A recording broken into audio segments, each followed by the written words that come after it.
Okay, got my blocks put together, and this is the hexagon block for the Neapolitan quilt, and I'm just ready to true up the seams, and I thought I'd show you a little bit.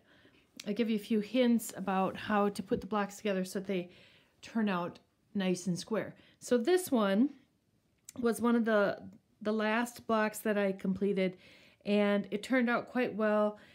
The seams are all pretty straight and even, and things seem to line up pretty well. It took me sewing all 15 blocks before I really got a method down. And by comparison, just so you know, you can give yourself a little grace.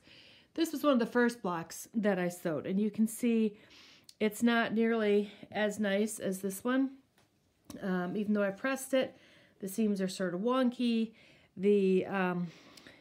Some of the stitching wasn't quite right. What I did wrong was I should have put these shorter pieces onto the block first. Instead, I did the longer pieces, and the longer pieces are supposed to cover up the shorter ones. So I kind of did that backwards. I might have to go through and undo some of these seams and redo them again. You can also see as I'm going to true up the block here, it should be an 11-inch square, and it is pretty far from being square. I'll have to take off, if I leave it the way it is, I have to take off at least almost a ½ inch in spots.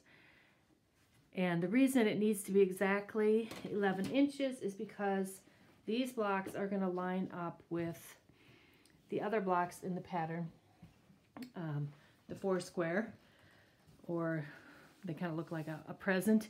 And these are nice and square at 11 inches. So before I can sew them into rows, see how perfectly square that one turned out? Before I can sew them into rows, I have to make sure that this block is exactly 11 inches so it will match up with the block next to it.